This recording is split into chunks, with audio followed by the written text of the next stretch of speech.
Oi, gente, boa tarde.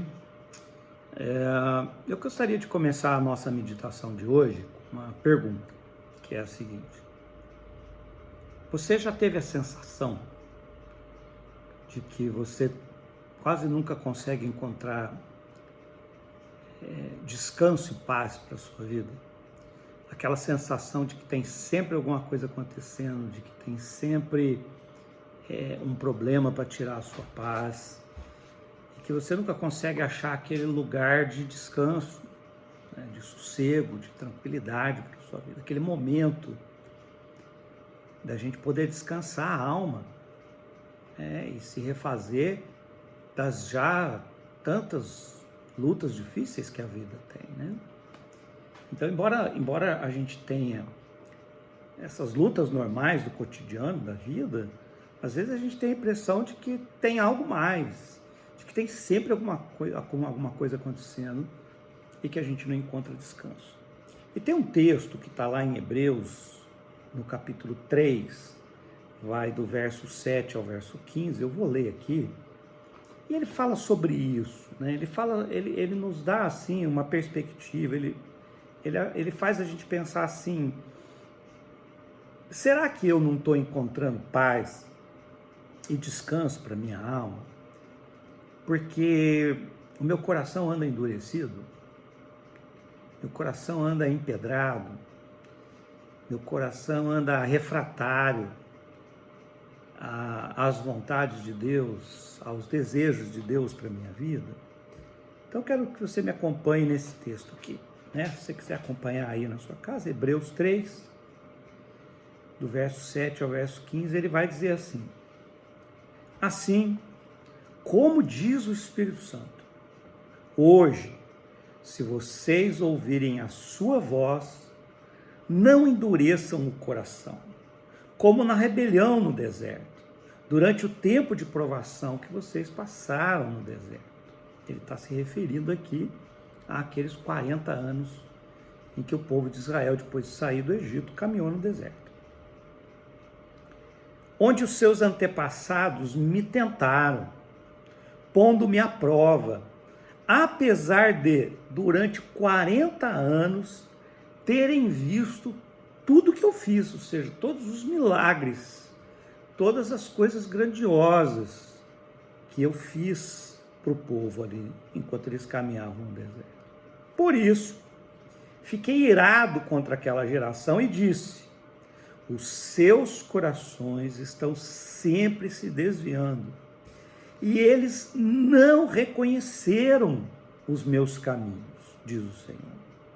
Assim, jurei na minha ira, jamais entrarão no meu descanso. Cuidado, irmãos, para que nenhum de vocês tenha coração perverso e incrédulo, que se afaste do Deus vivo. Pelo contrário, encorajem-se uns aos outros todos os dias, durante o tempo que se chama hoje, de modo que nenhum de vocês seja endurecido pelo engano do pecado, pois passamos a ser participantes de Cristo, desde que, de fato, nos apeguemos até o fim à confiança que tivemos no princípio.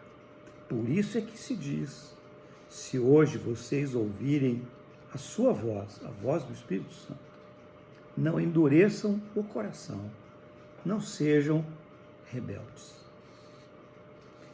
A primeira coisa que esse texto deixa claro para a gente é que endurecer o coração é uma coisa que a gente faz de dentro para fora. O nosso coração não é endurecido de fora para dentro, é de dentro para fora. É como se o coração tivesse uma porta que fosse possível fechar na cara de Deus. É como se o coração tivesse uma janela que fosse possível ser trancada na cara de Deus, na cara do próximo. Então, a Bíblia vai usar, e o autor de Hebreus vai dizer então, que é possível endurecer o coração, que é impossível empedrar o coração, é possível tornar o coração insensível à voz de Deus. E particularmente, eu acredito que esse é um comportamento comum, né? Porque quando nós temos escolhas a serem feitas, evidentemente que o nosso primeiro desejo é optar pelas nossas vontades e pelos nossos desejos. E às vezes vem lá o Espírito Santo, vem Deus no nosso coração, na nossa mente, dizer para a gente que aquele não é o caminho. Mas como às vezes, né, o nosso desejo de ir por aquele caminho é tão grande, que a gente faz? A gente fecha a porta. E é esse o chamado do texto. Olha, tomem cuidado, não endureçam o coração de vocês, não cortem a comunicação com Deus, não façam de conta que não estão ouvindo a voz do Espírito Santo, porque o Espírito Santo é generoso. O Espírito Santo é o enviado de Deus para falar aos nossos corações, para desafiar as nossas vidas, para fazer acender a luzinha vermelha dentro da gente quando nós estamos na direção errada, quando nós estamos tendo comportamentos errados. E Deus usa de vários recursos, né, para nos ajudar a entender esse recado dele, para nos ajudar a entender que a luzinha vermelha acendeu, que o alerta de, olha, atenção, né, você está indo para o caminho errado, se acendeu. Então, endurecer o coração é fechar, é trancar o coração para tudo aquilo que não sejam as nossas vontades e os nossos desejos. E talvez você nesse momento se pergunte assim, poxa vida, Samuel, mas eu não posso ter os meus desejos, as minhas vontades? Evidente que pode, Deus fez você livre. Evidente que você pode ter os seus desejos e as suas vontades. Você só precisa tomar cuidado para quê? Para que esses desejos e essas vontades estejam em harmonia com alguns valores. Que valores são esses? Com os valores do reino de Deus. A Bíblia vai dizer que o reino de Deus é justiça, paz e alegria. Então é evidente que você pode ter as suas vontades e os seus desejos. Você pode procurar realizar os seus desejos e as suas vontades, mas elas precisam estar em harmonia com esses valores de justiça. Por exemplo, você pode ter algo que você deseja fazer, mas que não é justo. Tem algo que você deseja fazer, mas que não vai promover paz, que não vai trazer alegria. Então, tem algo que você deseja fazer que não é honesto, que não é verdadeiro. Tem algo que você deseja fazer que não vai fazer bem ao próximo. Tá? Então não adianta, né? Eu falei que o reino de Deus é justiça, paz e alegria. O marido pode até achar alegria, né, em sair com outra mulher e trair a sua esposa, mas isso não é justo e não promove a paz. Então a gente precisa estar atento a esses valores do reino de Deus, de justiça, de paz e alegria, né? Porque uma alma, um ser humano que vive num ambiente onde não tem justiça, não tem paz e não tem alegria, ele jamais vai encontrar descanso para a sua alma, jamais vai encontrar um descanso para o seu coração, para a sua mente. A sua vida vai ser uma vida atribulada, vai ser uma vida de sofrimento, vai ser uma vida de peleja, vai ser uma vida de desgraça, né? Por quê?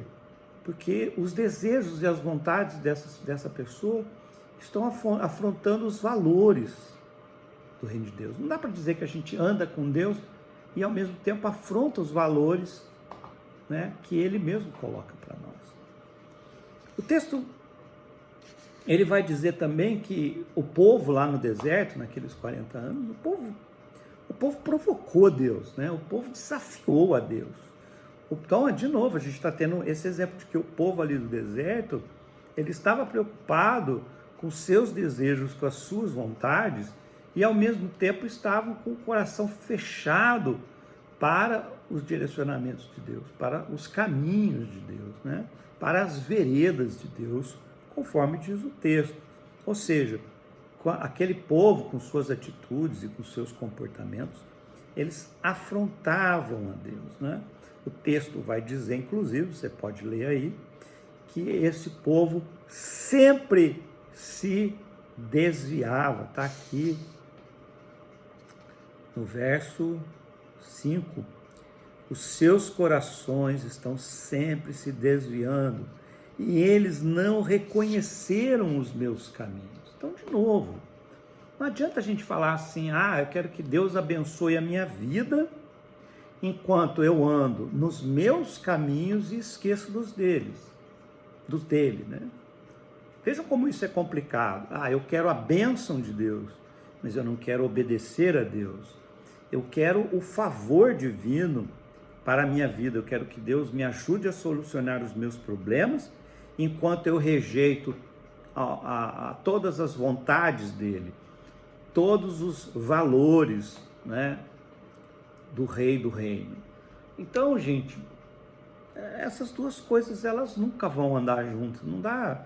Eu lembro muito de um trabalho que eu fui fazer no Rio de Janeiro, e um traficante falou para mim assim, que sempre antes de ele ir para alguma guerra contra outros traficantes de outras favelas, ele falava, não, eu sempre oro e peço a Deus que me proteja o grupo, né? Como vocês podem ver, é uma ideia estranha, né? Um traficante de drogas armado, matando outras pessoas, pedindo a bênção de Deus para que as suas empreitadas tenham sucesso, para que o crime que ele vai cometer tenha sucesso. Vocês acham que Deus vai abençoar o crime? Vocês acham que Deus vai abençoar uma pessoa que vive do crime? É evidente que não, gente. Então não adianta, né? Tudo bem você falar, eu não sou traficante, eu não mato ninguém, ok. Mas Deus vai abençoar a sua vida se você estiver na prática da injustiça. Deus vai abençoar a sua vida se você estiver mentindo para si mesmo e para os outros. Deus vai abençoar a sua vida se você estiver se enganando. Deus vai abençoar a sua vida se você estiver agindo mal para com os seus irmãos, para com a sua família, para com a sua esposa, com o seu marido, seus filhos. Deus vai abençoar a sua vida. Que jeito? Que jeito que Deus vai abençoar a sua vida se você sempre opta pelos caminhos errados? Gente, não tem como. Olha, eu até posso dizer, Deus pode ter misericórdia de você. O que quer dizer isso? Que Deus ali vai dar um tempo, né? Você está lá batendo cabeça e no caminho errado, Deus está falando assim, bom, vamos dar um tempo, vamos ver se ele acorda, se ela acorda. Se você não acordar, a Bíblia se cumpre. A Bíblia vai dizer que há caminhos que ao homem parece direito, mas o seu fim são caminhos de morte. É isso, não vai ser diferente disso. O que está escrito, não vai ser mudado porque eu não concordo com o que está escrito, né? Então essas pessoas sempre se desviavam e deixavam de lado o caminho proposto por Deus. Meu querido, minha querida, eu quero falar uma coisa para você. Deus não tem um caminho proposto para a gente. Por exemplo, Deus tem um caminho proposto a mim, Samuel, né? Deus tem um caminho proposto para a minha família. E Deus tem um caminho diferente proposto para você. E você precisa ser honesto. O que eu tento fazer, por exemplo, na minha vida pessoal, é estar de acordo com o propósito de Deus para a minha vida. Eu estou sempre procurando, sempre dizendo a Deus, Deus me ajuda a estar em harmonia com a vontade do Senhor para a minha vida. Que inclusive que o Senhor me esclareça se eu estiver me perdendo em algum lugar. Que o Senhor me chame a atenção se eu estiver fechando o meu coração. Porque, Senhor, o meu coração e a minha vida e a minha alma encontram paz na certeza de que eu estou debaixo da vontade de Deus, de que eu tenho caminhado nos caminhos de Deus. É isso que me dá muita segurança, muita paz, muita tranquilidade. Às vezes eu vejo que as pessoas se incomodam um pouco com a minha tranquilidade. Tem até amigos que dizem, mas você é tranquilo demais, né? Mesmo quando o cenário tenebroso que nem a gente tem agora. E não é que é tranquilidade, não é que eu estou sendo indiferente com o que está acontecendo.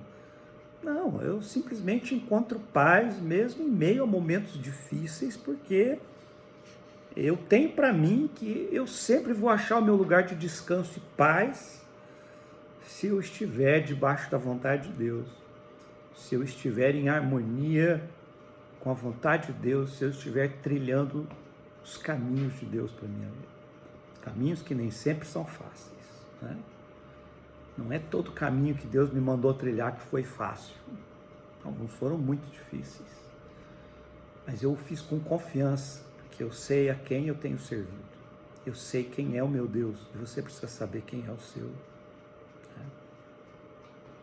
Então, essas pessoas agiam como pessoas, diz o texto lá no verso 8, essas pessoas agiam como pessoas perversas e incrédulas. Então, duas coisas. A perversidade, que é saber o que é bom e não fazer o que é bom. Saber o que é correto e não fazer o que é correto. Isso é perversidade. Se você sabe o que é correto e não faz, isso é perverso. Você está agindo mal. Você está afrontando a Deus.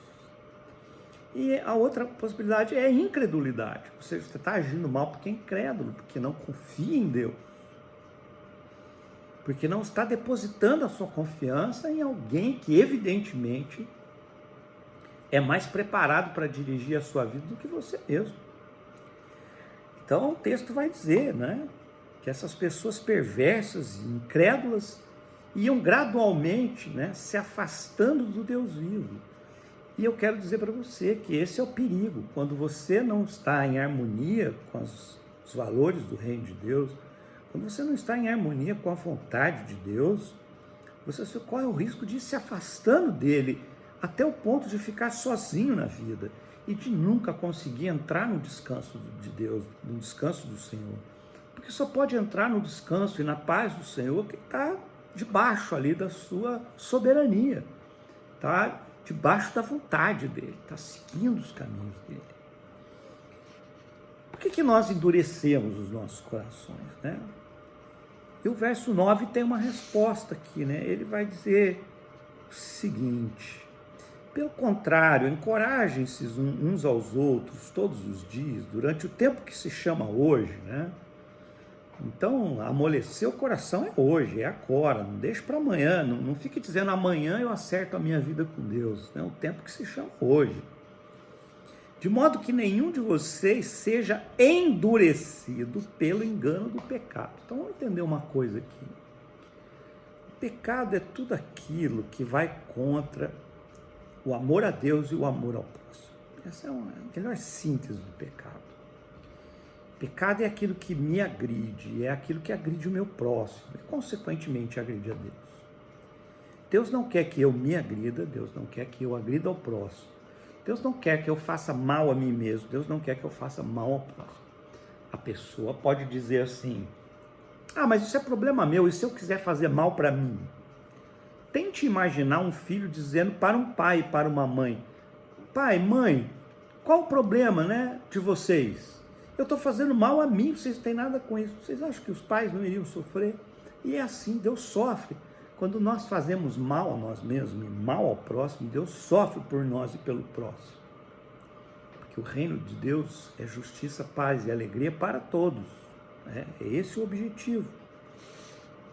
Então, às vezes a gente endurece o coração, porque o pecado, essa coisa, né, que é o pecado, que é aquilo que vai contra o amor a mim, né, o amor a mim mesmo, ao próximo e a Deus, o pecado tem um poder de enganar a gente. O pecado sempre procura dizer para a gente que a injustiça que a gente está cometendo é boa, que aquilo não é injusto, que você vai fazer mal, mas o outro também fez mal para você. O pecado, ele tem um caminhão de mentiras que ele vai despejar em cima de você para que você acredite que não há nada de errado no que você está fazendo, né? Mas o texto vai dizer que as pessoas que aceitam essas mentiras enganosas do pecado vão acabar por ter o coração endurecido. O coração endurecido se fecha para o amor de Deus e, consequentemente, você não vai encontrar descanso e paz para a sua jornada, para a sua vida. Sua vida vai ser um inferno. A sua jornada vai ser um inferno. A vida em família vai ser um inferno. E o inferno será trazido para a tua vida de todas as formas, com todas as caras que ele pode ter. Por quê? Porque você está se deixando enganar pelo pecado. Então, eu quero dizer para você o seguinte: atente para o que o verso 15 diz, no final do texto que nós lemos. Por isso é que se diz: se hoje vocês ouvirem a sua voz, não endureçam o coração. Então, gente, cuidado. Um pecado hoje, amanhã, um pecado hoje, um pecado amanhã, um pecado depois, vai acabar levando você para longe de Deus, vai endurecer o teu coração. A prática da injustiça vai endurecer o teu coração.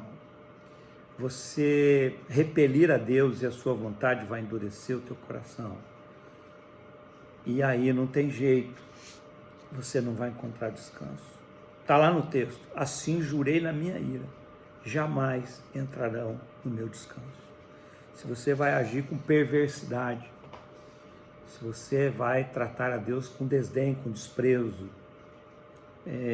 você não vai poder encontrar descanso para o seu coração, para a sua vida, para a sua alma. Então, que a sua oração hoje seja: Senhor, não permita que meu coração seja endurecido.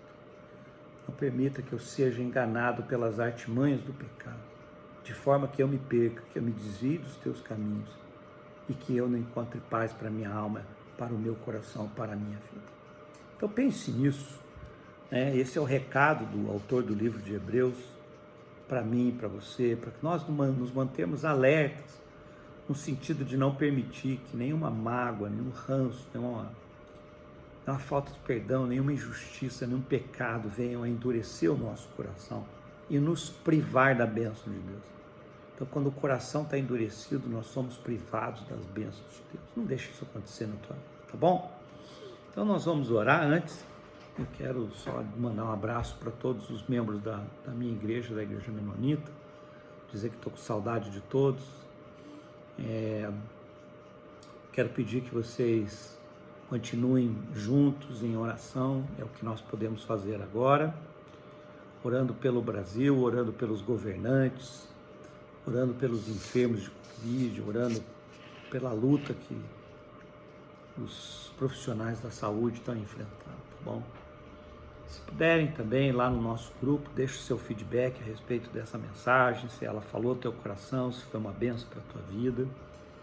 Esse é o meu desejo, né? Eu sempre tiro um tempo para preparar a mensagem de domingo, para você poder se alimentar e fortalecer a sua alma, fortalecer o teu coração, fortalecer a sua vida na tua caminhada na presença do Senhor, tá bom? Vamos orar.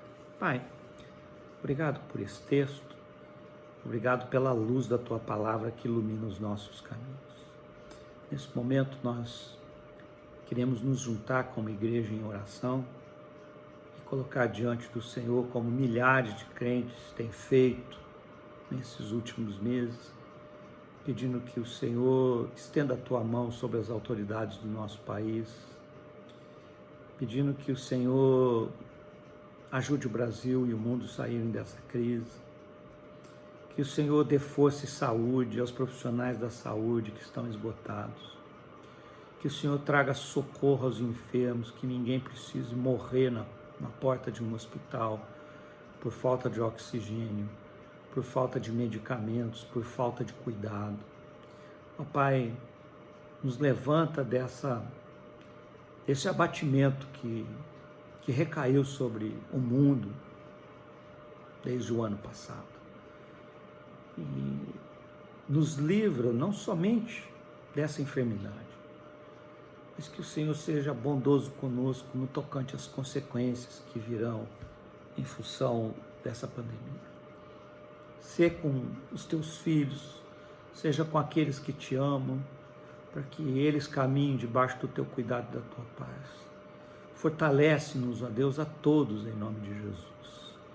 Que o Senhor seja com a nossa comunidade, com a nossa cidade, com o nosso estado, com o nosso país. Que o Senhor caminhe conosco ao longo dessa semana, que o Senhor nos livre dos perigos dessa vida, nos livre dos homens maus, que o Senhor nos livre das ciladas contra a nossa alma da guerra contra o nosso espírito, e que em tudo nós sejamos fortalecidos no amor do Senhor, na presença do Espírito Santo em nossas vidas. Que o Senhor nos permita ter uma semana abençoada debaixo dos teus cuidados, debaixo da tua proteção e do teu amor, debaixo da tua inspiração. E ajuda-nos a viver vidas dignas, ajuda-nos a dar bons exemplos, ajuda-nos a viver de acordo com os valores do teu reino. É o que nós te pedimos no nome santo do teu Filho Jesus e pedimos para a honra, para a glória do teu nome santo. Que o amor de Deus o Pai, que as ternas consolações do Espírito Santo e que a graça de nosso Senhor Jesus Cristo sejam sobre as nossas vidas, sobre a vida de todo o teu povo que se reúne debaixo do teu nome, agora e para todos sempre. Amém. Gente, bom final de domingo para vocês, Deus abençoe a vida de todos vocês. Estou aqui, se precisar é só chamar, está sendo difícil a gente se encontrar, mal a gente pode fazer uma visita para os membros da igreja, mas saibam que nós estamos juntos. Eu tenho caminhado com vocês no meu coração. Eu espero que vocês também lembrem, né, da família pastoral e dos demais membros da igreja, carregando-nos, né, assim nós vamos carregando uns aos outros nos nossos corações. Vamos continuar lembrando dos enfermos, os pedidos que têm sido colocados ali no nosso grupo. Graças a Deus, Deus tem respondido a imensa maioria das nossas orações. Então vamos seguir orando, é isso que a palavra diz que nós temos que fazer, perseverar na oração. Grande abraço a todos, vamos nos falando aí ao longo da semana. Deus abençoe a vida de vocês. Forte abraço.